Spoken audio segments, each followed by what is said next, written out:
अपने हाथों को देखो, सच में उन्हें देखो। वे कांप नहीं रहे हैं, है ना? वे स्थिर हैं, क्योंकि वे ऐसा कुछ भी नहीं कर रहे हैं जिसका कोई मोल हो। वे उन सभी चीज़ों के बोझ से भारी हैं जिन्हें थामने का वादा तुमने खुद से किया था, लेकिन कभी उनकी ओर हाथ तक नहीं बढ़ाया। तुम खुद को बहला रहे हो कि तुम आराम कर रहे हो। तुम खुद से कह रहे हो कि ये सन्नाटा, स्क्रीन की ये धुंधली रोशनी और बिस्तर की ये गर्माहट सुकून है। ये सुकून नहीं है, ये उस दिल की धड़कन की आवाज़ है जो अपने ही बनाए हुए पिंजरे में कैद है। ये तुम्हारी उस काबिलियत की एक एक बूंद के फर्श पर गिरने की आवाज़ है जिसे तुम चुपचाप बर्बाद होते देख रहे हो। तुम शांत नहीं हो, तुम सुन्न हो चुके हो। तुम आज सुबह उठे और वही किरदार निभाया जो तुमने कल निभाया था। तुम उसी दरवाजे से बाहर निकले, वही चेहरे के हाव भाव रखे और वही झूठ निकले। तुमने खुद से कहा कि कल एक असली जगह है। वो नहीं है। कल उन तमाम बेहतरीन विचारों का कब्रिस्तान है जो तुम्हारे दिमाग में कभी आए थे। ये वो जगह है जहां तुम्हारी महत्वाकांक्षाएं एक खामोश और शालीन मौत मर जाती हैं। तुम किसी इशारे का इंतजार कर रहे हो। तुम इंतजार कर रहे हो कि मौसम बदलेगा, बैंक बैलेंस एक खास आंकड़े तक पहुंचेगा या तैयार होने का एहसास किसी चमत्कार की तरह तुम पर बरसेगा। लेकिन सच तो ये है कि तुम सिर्फ छिप रहे हो। तुमने अपनी जिंदगी को एक वेटिंग रूम बना दिया है और वहाँ की हवा खत्म हो रही है। जरा सोचो, आखिरी बार तुमने वास्तव में असहज कब महसूस किया था? दुकान की लंबी लाइन वाली बेचैनी नहीं, बल्कि वो कच्चा और रोंगटे खड़े कर देने वाला डर जब तुम कुछ ऐसा करने जा रहे थे जिसने तुम्हारी रूह कंपा दी थी। तुम्हें याद नहीं है, है ना? क्योंकि तुमने अपनी जिंदगी को सिर्फ सुविधा के लिए ढाल लिया है।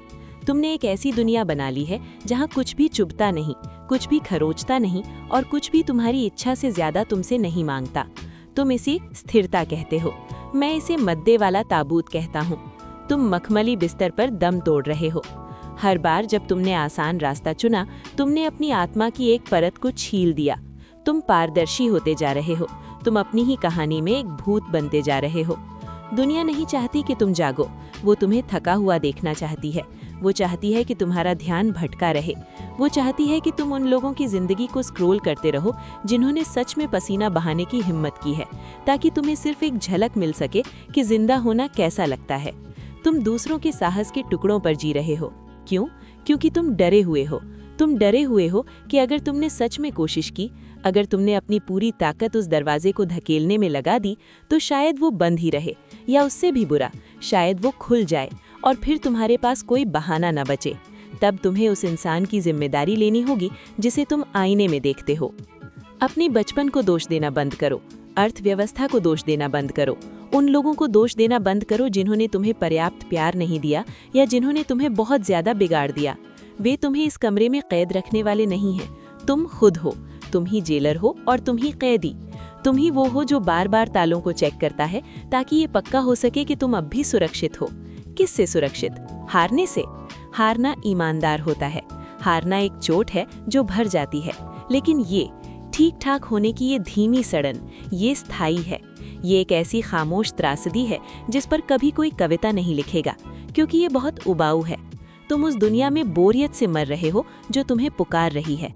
घड़ी की टिक टिक को सुनो, वो सिर्फ समय नहीं बीत रहा है, वो तुम्हारी जिंदगी कम हो रही है। तुम्हारे पास सांसों की एक सीमित संख्या बची है और तुमने अभी उनमें से 10 सांसें ये सोचने में बर्बाद कर दी कि तुम्हें ये सुनना जारी रखना चाहिए या नहीं। तुम शुरू करने के लिए सही पल का इंतजार कर रहे हो, लेकिन वो पल राख बन रहा है जबकि तुम यहाँ बैठे हो। तुम्हें लगता है कि तुम्हारे पास समय है, तुम्हारे पास नहीं है। तुम सब कुछ खत्म होने से सिर्फ एक धड़कन दूर हो, और तब तुम्हारे पास क्या होगा? बस होने ही वाला था कि एक लिस्ट, या लगभग कर लिया था कि कहानियाँ। तुमने अपनी हिचकिच के इर्द गिर्द एक दर्शन बना लिया है। तुम इसे धैर्य कहते हो, तुम इसे सही मौके का इंतजार कहते हो। ये सूट पहना हुआ कायरतापन है। दुश्मन वो आदमी नहीं है जो सड़क के उस पार रहता है, या वो बॉस जिससे तुम नफरत करते हो। दुश्मन तुम्हारे दिमाग की वो आवाज़ है जो तुमसे कहती है कि तुमने आज के लिए बहुत कर लिया। ये वो आवाज़ है जो फुसफुसाती है कि तुम सिर्फ इसलिए खास हो क्योंकि तुम अस्तित्व में हो। तुम नहीं हो। तुम उतने ही कीमती हो जितना काम तुम इस दुनिया में करते हो, और उस आग की गहराई जितनी जिससे तुम्हें गुजरने को तैयार हो। और अभी तुम छाये में खड़े कांप रहे हो। सुविधा के पिंजरे में कोई सलाखें नहीं होती। इसीलिए इससे बचना इतना मुश्किल है। यहाँ न कोई गार्ड है जिसे मारना है, न कोई दीवार है जिसे फांदना है। यहाँ सिर्फ एक नरम कुर्सी है और उसमें बैठे रहने के 10 लाख बहाने। तुम्हें यह समझना होगा कि जिस दर्द से तुम बच रहे हो वही तुम्हें बचा सकता है। तुम्हें रगड़ की जरूरत है, तुम्हें तपन की जरूरत है, तुम्हें अपने चेहरे पर हवा के थपेड़ों को महसूस करने की जरूरत है, क्योंकि यही एकमात्र सबूत है कि तुम आगे बढ़ रहे हो। इसके बिना तुम सिर्फ एक मूर्ति हो। मैं चाहता हूं कि तुम अपने बर्बाद हुए घंटों के बोझ को महसूस करो। मैं चाहता हूं कि वो तुम्हारे सीने पर तब तक बैठा रहे जब तक तुम्हारा दम न घुटने लगे।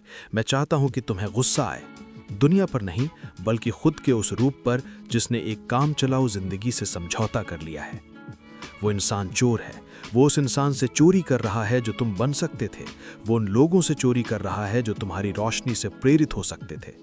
तुम छोटे बने रहकर स्वार्थी हो रहे हो।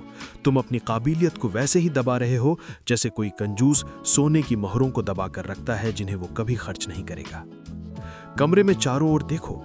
जो कुछ भी तुम देखते हो, दीवारें, तुम्हारे हाथ में फोन, तुम्हारे शरीर पर कपड़े, वो सब किसी ऐसे व्यक्ति के दिमाग में एक विचार के रूप में शुरू हुआ था जिसने आरामदायक बने रहने से इनकार कर दिया था।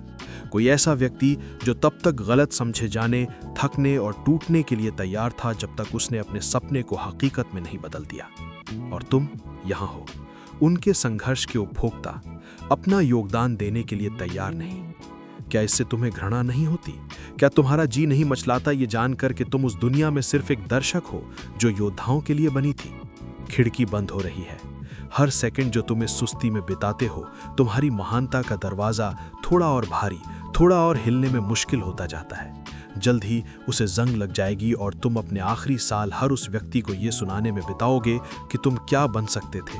लेकिन तुम्हारी आवाज धीमी होगी और तुम्हारी आंखें खाली होंगी, क्योंकि तुम सच जानते होगे। तुम जानोगे कि तुमने पिंजरे को चुना था। तुम जानोगे कि तुमने अपने ताज को एक तकिए के बदले बेच दिया था। मैं यहाँ ये बताने नहीं आया हूँ कि सब कुछ ठीक हो जाएगा। शायद नहीं होगा। अगर तुम वहीं रहे जहाँ तुम हो तो निश्चित रूप से नहीं होगा। मैं यहाँ ये बताने आया हूँ कि आग अभी भी वहीं है, गीली लकड़ी और राख के नीचे दबी हुई। लेकिन माचिस तुम्हें ही जलानी होगी। कोयलों पर फूंक तुम्हें ही मारनी होगी जब तक कि तुम्हारे फेफड़ों में दर्द ना होने लगे। तुम्हें यह तय करना होगा कि अनुशासन का दर्द पछतावे के उस धीरे धीरे मारने वाले दर्द से करोड़ों गुना बेहतर है। क्या तुम्हें महसूस हो रहा है? तुम्हारे जबड़े की वो जकड़न, तुम्हारे पैरों की वो बेचैनी, वो तुम्हारा वही हिस्सा है जो अभी भी जिंदा है और इस सुन्नपन को तोड़ने की कोशिश कर रहा है। इसे दबाओ मत, फिर से सो मत जाओ।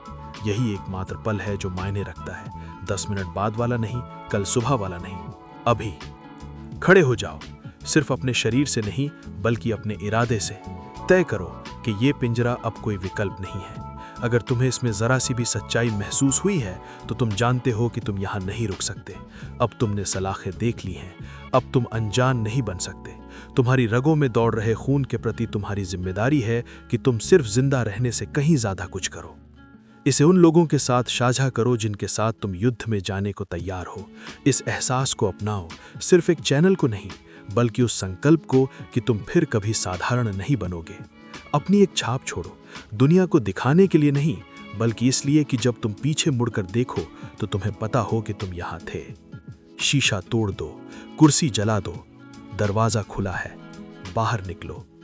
क्या आप चाहते हैं कि मैं आपके भीतर के इस योद्धा को और जगाने के लिए कुछ खास चुनौतियों पर बात करूं, या हम इस पर ध्यान दें कि उस पहले कदम के डर को कैसे खत्म करना है?